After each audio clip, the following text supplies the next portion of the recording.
नमस्कार भाई बहनों। आज का जो कमेंट्स है वो बहुत अच्छा कमेंट्स है। किसी ने भंडारे के ऊपर पूछा है कि कई लोग मतलब भंडारा होता है तो खाते रहते हैं, वो ज़्यादातर भंडारों में जा के इस तरीके से कहीं भी होगा तो इसमें क्या होता है, कोई फ़ायदा नुकसान है, तो ये अपनी मन की भावना होती है असल में, जैसा जिसको सही लगे।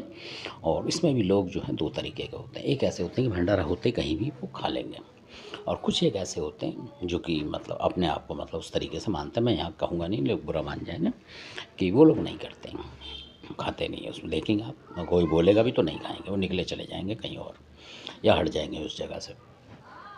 इसलिए क्योंकि अलग अलग संस्कार होते हैं लोगों के अलग तरीके से।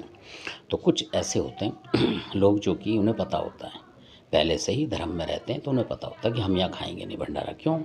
क्योंकि वो खिला नहीं पाते किसी को असल में, आर्थिक स्थिति से, या मौका नहीं होता कई बार मंदिरों में जाने का कई लोगों के पास।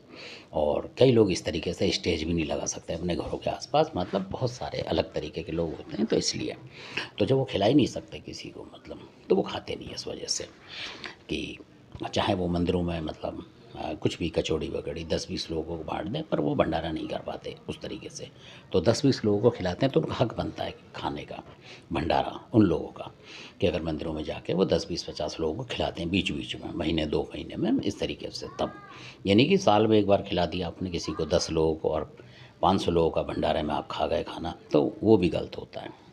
तो इसका कुछ ऊपर से है हिसाब कि मतलब गलत माना जाता है। और ऐसे लोगों को आप देखेंगे जो अधिकतर लेडीज़ों को भंडारा में खाती रहती, उनके बच्चों को देखेंगे आप, अधिकतर आपको शराबी कबाबी भी मिलेंगे, या झगड़ते मिलेंगे कहीं ना कहीं, क्योंकि वो सारे गिरह जो है अपने ऊपर लेते हैं। इसीलिए इसके बारे में एक इटावा की घटना बताऊंगा आपको। तो ऐसा ही होता है, और वो रियल बात थी जो है, पुरानी बात है, और पुराने बुजुर्गों के जरिए से बात है। तो वो बताऊंगा, फिर आपके और समझ में आएगा। तो वो अगले वीडियो में बताऊंगा। तो भंडारे के विषय में ही है वो भी। तो अब इसमें दूसरी बात मैं आपको ये बताऊंगा कि जो इस्लाम धर्म के लोग होते हैं, मुस्लिम वर्ग के, उनको देखेंगे आप खुद जाके देखें, ट्राई करें। ऐसा नहीं कि मतलब हवा में बात है, असली बात है ये। तो जैसे मान लीजिए कोई बस्ती है, जुम्मा मस्जिद मान लें, या निजामुद्दीन मान लें, या जहाँ भी लखनऊ वगैरह में इनके हैं। और जब बकरा ईद होती है इनकी बस्तियों में आप जाएँ, तो ये बकरा वकरा जो करते हैं, मतलब कितना पैसा लगता होगा ये आपको पता है। उसमें मतलब ये कंजूसी नहीं करते हैं अपने रिश्तेदारों के अलावा।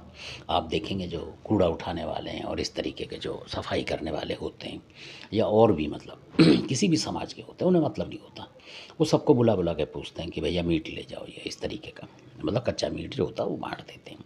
क्योंकि इसलिए बांटते हैं क्योंकि उनके मालिक का किताबों में लिखा हुआ उनके कि किसी गरीब गरीब को खिलाओगे, उसके 10 लोग खाएंगे घर में, तो उसको जो आत्मा की शांति हुई तो आपको सवाब मिलेगा। तो सवाब के लिए ये लोग करते हैं, चाहे 10 लोगों को बांटे। और देखेंगे आप, चाहे कितने भी लखपति हों, मतलब पैसे से सही हों, फिर भी बाहर निकल के, ये हमने खुद देखा है इनको, घरों से निकल के इनकी लेडीज़ हैं, वैसे नहीं निकलती हैं, अदब से रहती हैं अंदर, पर उस समय वो निकल के बोलेंगी, जो भी उनके बुजुर्ग होंगे, कि भैया जो भी चलता फिरता दिख गया, या जो सफाई कर रहा होगा वहाँ, उसको ही बोल देंगी कि भैया ये लेके जाना आप खाना। और एक घर नहीं, 10 घर बोलेंगे।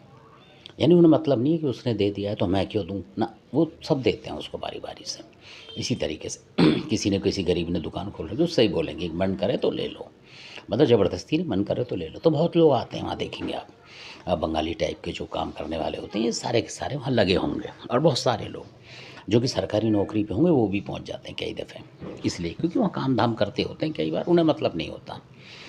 जो मुस्लिम वर्ग के हैं वो देते हैं सबको कि भाई जिसका भी भला हो जाए, अच्छा है ले जाए अपने, और नहीं तो वो ले जाके किसी और को भी दे दे, उन्हें दिक्कत नहीं होती। तो वो धर्म होता है ये। तो इसलिए क्योंकि ऐसे लोगों का फिर काम चलता रहता है, मतलब उनको भूखों की मरने की मतलब नौबत नहीं आती, क्योंकि मालिक उन पर रहम करता है, क्योंकि दूसरे को रिजक दे रहे हैं वो असल में।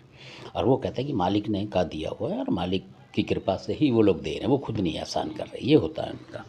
इसी तरीके से बहुत से लोग पुराने ज़माने में जो बुजुर्ग थे और कहीं कहीं नौकरी करते थे, कलकत्ता बम्बई में, वो कभी कभी अपने गांव आते थे, आपने देखा होगा। तो गांव के आसपास के उनके जो बैठे होते थे, मतलब आसपास के जो लोग, आप रिश्तेदार मान लें या वैसे मान लें ना, जैसे किसी उसमें आ गए कॉलोनी में मान लो, वहाँ जितने भी लोग बैठे होते थे उनको सुबह सुबह वो चाय बना बना के, चाय वगैरह और पापे वगैरह मट्ठी वगैरह वो खुद बंटवाते थे। अब लगा लो आज के ज़माने में कोई नहीं बांटेगा, महंगाई के दौर में। और उस ज़माने में भी कितने पैसे कम थे, तब भी वो बांटा करते थे, और वो स्वस्थ रहते थे, ना उन्हें कोई बीमारी और ना कुछ। इस तरीके की बातें बहुत हैं इटावा साइड में बहुत होती थी, उस तरफ के बुज़ुर्ग जो थे नामी, वो बाँटते थे। और बहुत जगह और मतलब आते थे, वो पैसे का लालच नहीं करते थे। यानी कोई कहेगा कि क्यों 20 लोगों को रोज़ सुबह देते थे और शाम को बनाएँगे चाय, उसके साथ कुछ ना कुछ खाने को देते हैं, और खाना बनाते थे कुछ ऐसा तो वो भी बाँटते थे। बिल्कुल पैटर्न बात है। अगर आप इटावा में जाके पूछेंगे तो लोग बताएँगे हाँ, ऐसे बुज़ुर्ग पहले थे यहाँ। अब हो ना हो, मतलब इस तरीके से मैं बता रहा हूँ कि ऐसे-ऐसे बहुत लोग थे। तो धन्यवाद, आपने वीडियो सुना, अच्छा लगे सब्सक्राइब, शेयर, लाइक करें। धन्यवाद।